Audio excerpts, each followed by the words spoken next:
everyone, it's Gina from orchidandopal.com, and I'm back today with another tutorial, this time for this lovely necklace. I came up with this design based on the contents of the recent Hot and Trendy Beads of the Month Club that I shared for this month of December. If you haven't seen that video, I will try to link that up in the corner so you can see the actual contents being unboxed in that monthly subscription. Beads of the Month Club challenged me to come up with a tutorial for you guys based on the contents of that subscription, and so I've come up with something using 4 out of the 8 types of beads that were included. We'll be using the 3-hole bridge beads, the 3-hole Arcos Puca beads, Minos Puca, the Gekko beads, and I have additional findings. I have 2 wire guards, a lobster claw clasp, coarse jump rings, chain to attach this beaded portion onto the back, a piece of extender chain that's optional, and we'll also be using some size 15-0 seed beads to fill in some of these spaces in this necklace design. You'll also want to have a size 10 or 12 beading needle and approximately 4 to 5 feet of 6-pound Fireline, which is the equivalent of a 0.006 inch beading thread, and of course your tools like your scissors and your jewelry pliers. I will leave the full list of materials right down below the video and links to where you can find these materials, as well as the link to the subscription and a coupon code I have for it. So definitely check below for all of those details. We're going to get started by threading our needle, so go ahead and do that, and we will begin this beaded necklace. I've laid all of my beads out in front of me, and we're going to get started by stringing on the middle section of these beads. So when we're talking about 3-hole beads, like these first 2 shapes, we're going to be working just with the middle hole in this first step. And I'm going to take one of these stoppers. You can use a stop bead or some other type of clip that you might have. And I'm just going to add this to the end of my thread, leaving myself about a 6-inch tail or so that I can weave back in later. But since we're going to be stringing on the entire collar of beads and we won't be securing them until we've done that, I want to make sure the beads don't fall off. Now what you're going to do is you're going to bead the following sequence all the way to the other side of the beaded portion of your necklace. I've listed the quantities I'll be using down below the video, but you can make the beaded portion as long as you want, or even make it one continuous necklace without the chain on the back. To get started, we are going to pick up one of our bridge beads and going through the center hole, like I said, start by going through the curved side that is curving it towards you when you're facing it, and you can pull that down.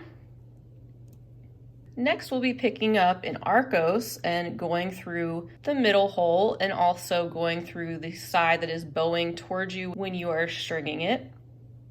I'm going to go ahead and pick up a Minos, and then I'm going to pick up my other Arcos, which is going to be picked up in the opposite way so that these wrap around our little Minos just like that, completing more of a full circle. So we'll pull this down towards our bridge bead. And then we're going to wrap our Arcos with another bridge bead, this time picking that up with the bowed side facing out, and that's going to surround this side of the Arcos. So we're just completing the central level of this beaded necklace by repeating this sequence all the way down. So again, that was bridge bead through the center, Arcos, Minos, Arcos, and bridge bead, all just wrapping around each other like parentheses, just like that. So continue stringing on your beads in the same pattern, and then we'll meet back at the other side and continue on with the next steps. Welcome back, everyone. As you can see, I have added that sequence on about 10 times and have made it to the other side of the beaded portion. And I'll be using a wire guard on either side. So at this time, coming out of the central hole of this bridge bead, I'm going to pick up my wire guard. I'm going to go through one side of that and pull this down. And then I'm going to go through the other side of the wire guard and also go through the top hole of the bridge bead, the next Arcos, and the following Arcos. So I'm going through the top row of those holes of those 3 beads and also the wire guard. And then I'm just going to pull the thread down to the wire guard And to secure that a little bit better in place, I'm going to swing my needle around and I'm going to go back through the center hole of the Arcos, the Minos, the Arcos, and the bridge bead, coming out through the right-hand side of the wire guard.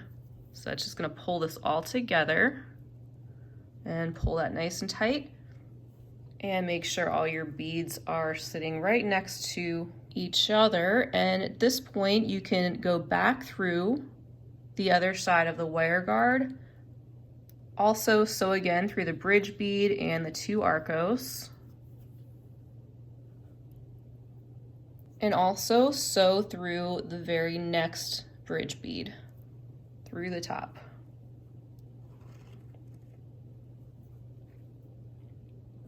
And now what you're going to do is, as you go along the top row, add in 2 of your 15-0 seed beads in between each of these bridge beads where you get to a gap. So you're going to string through all the other beads in the top holes just as they are to hold them together, but then every time you get to one of these gaps, pop in 2 of your 15-0 seed beads. So pick those up and then just go through the next bridge bead. And you'll also go through the next few beads until you get to that next section. Just go through whatever you can get through at one time until you are over to the next bridge bead and ready to add in 2 more 15-0s like I am right here. So picking up 2 more and then going directly through the top hole of the next bridge bead.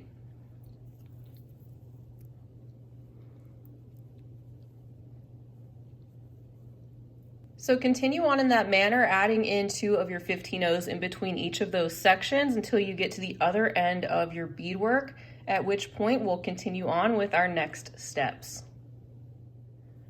All right, so I'm coming out of the top hole of this bead on the left-hand side, and we have 2 rows of our beads strung on now. I took off the clamp at this end where my tail thread is, and we're going to be securing that end a little bit more, so I shouldn't need the clamp. But just like we did on this side, I'm going to secure a wire guard on this other end of the necklace, and I'm going to pick that up going through one side, pulling that down to that bridge bead, and then holding all these beads together tightly within reason. I'm going back through the other side of the wire guard, and I'm going through the center of the bridge bead, that Minos, and the next Arcos. Pulling the thread into the groove of the wire guard, and now I'm going to return through those top holes. So through the 2 Arcos, through the bridge, and going back around through the wire guard. Also, I like to get my tail thread out of the way at this point. So I just popped a needle onto the tail thread, and I'm going to go back up through the wire guard going in the other direction, and I'm going to go through the wire guard at the top and just weave this back in and make a couple little half hitch knots just to secure the tail thread and to get it out of the way for the rest of the video. So feel free to do that now if you'd like to, or you can just weave it back in at the end, but you do want to make sure that your beads are secure if that thread that's going through the middle of your beads hasn't really been tied down yet. All right, there we go, and I'm gonna clip that off, and now we'll just deal with the working thread. Now what you'll do is you'll take your needle, go back around through the wire guard, and go through all of these beads again through the hole that is in the center. So go through that center row.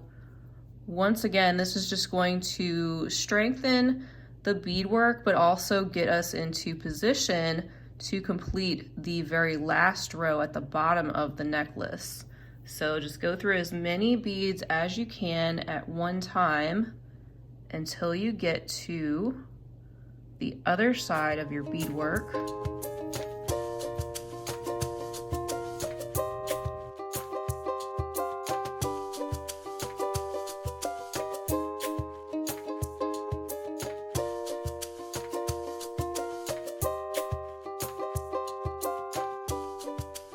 Then we're going to exit out right before we get to the wire guard through the central hole of the very last bridge bead. And that's where we're coming out. Now you can go ahead and pick up 5 of your 15-0s and go through the bottom hole, that open hole of the bridge bead.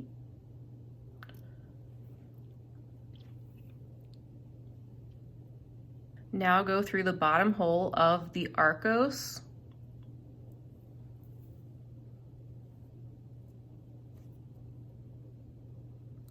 And you're gonna pop in a 15-0 in between the Arcos at this bottom section. So I picked one up, I'm going through the next Arcos.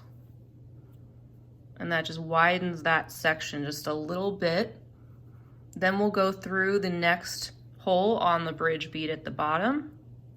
And then at this point, in between these two bridge beads where you have the two 15-0s at the top, you're going to be adding in a 15-0, a Gekko, and another 15-0, and then you're going to go directly through the next bridge bead.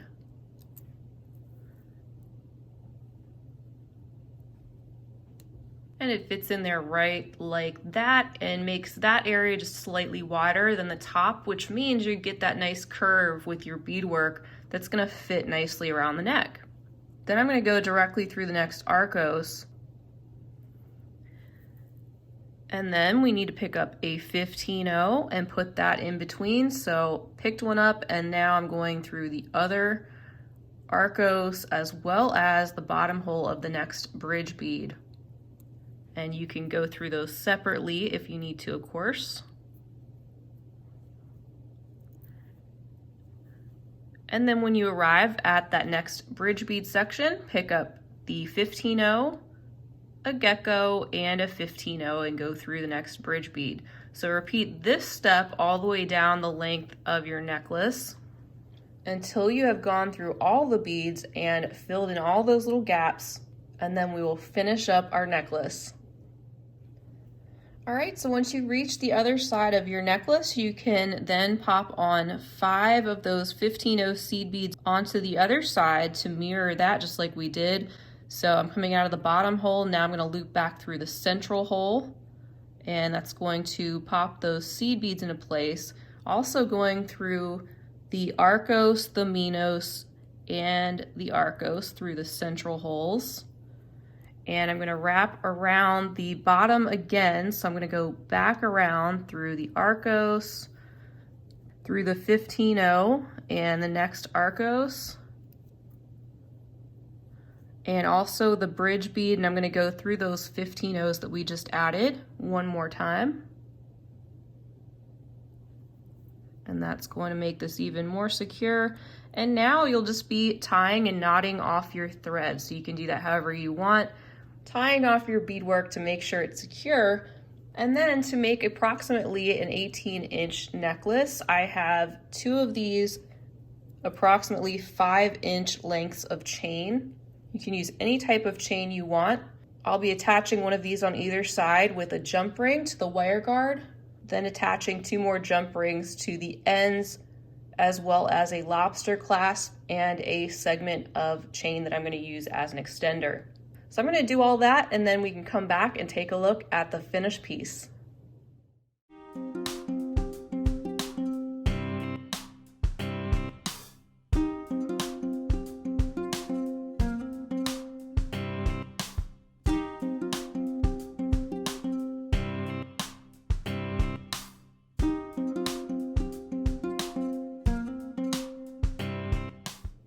And there you have it. There is the complete necklace project. I hope you like this tutorial, and it just shows you another reason why I love these subscription boxes so much, especially the Beads of the Month clubs and getting these hot and trendy clubs where you're just not sure what you're gonna get. You get multi-hold check glass beads, everything's great quality. And even if you don't work with multiple things out of the same month's collection of items, you can still build up a really great stash of items to use over time. And who knows, maybe it'll inspire you to create some brand new projects of your very own. So I will leave the link to this subscription and the coupon code, as well as the links and full materials list of items you'll need to make this down below the video. Like I said, I want to thank you guys so much for being with me today. And if you enjoyed this video, feel free to give it a big thumbs up. That would mean a lot to me. And hit that subscribe button while you're here so you can be notified when I am posting more beading videos. You can also find links to my social media handles down below. You can follow along with me on those sites as well.